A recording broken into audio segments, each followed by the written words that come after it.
थारे बेड़ा पार कंदो या मूंखे आए पक।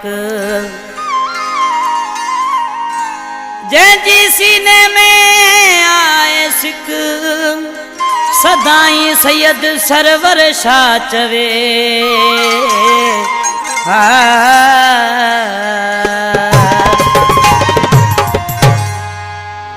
शहर कुने का फरमाशा बलोचो कपरी होटल वारो फकीर मोजली दर्स शहर नबी सर का फरमाशा यार मोहम्मद रिंद साईंदाद नवाणी ॿिया दोस्त। मां पंहिंजे मुर्शिद खे दिल जान सां चाहियां थो। मां पंहिंजे मुर्शिद खे दिल जान सां चाहियां थो। मां पंहिंजे मुर्शिद खे दिल जान सां चाहियां थो। लिखी गीत कुरैशीअ जा, लिखी गीत कुरैशीअ जा दुनिया खे ॿुधायां थो। मां पंहिंजे मुर्शिद खे दिल जान सां चाहियां थो। मां पंहिंजे मुर्शिद खे दिल जान सां चाहियां थो।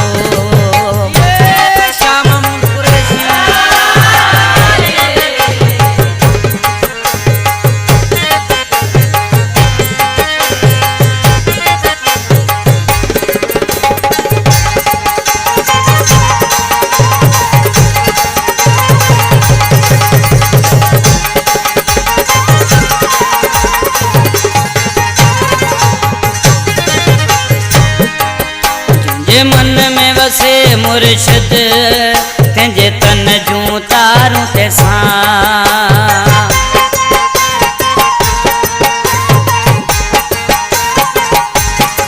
तंहिंजे मन में वसे मुर्शिद तंहिंजे तन जूं तारूं तैसां। हर वक्त ये में हुरे, हर वक्त ये में हुरे घड़ी कोन भुलायां थो।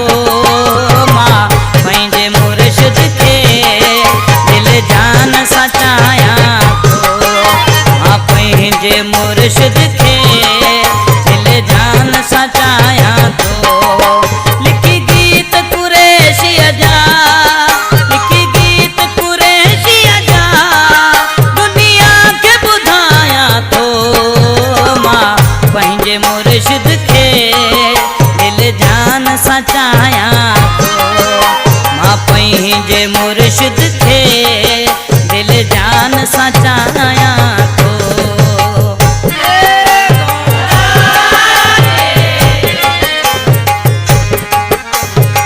Subscribe my YouTube channel Ali Nawaz Thego.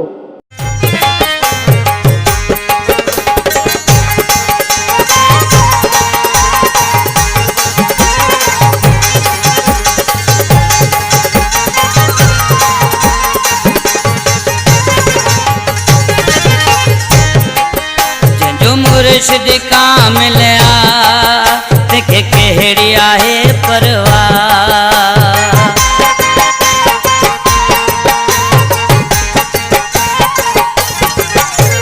मुर्शिद कामिल आ तंहिंखे कहिड़ी आहे परवाह। ईमान पको मुंहिंजो, ईमान पको मुंहिंजो सचो मुरीद सॾायां थो। मां पंहिंजे मुर्शिद खे दिल जान सां चाहियां थो। मां पंहिंजे मुर्शिद खे दिल जान सां चाहियां थो।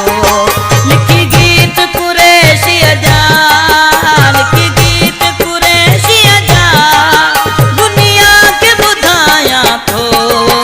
मां पंहिंजे मुर्शिद खे दिल जान सां चाहियां थो।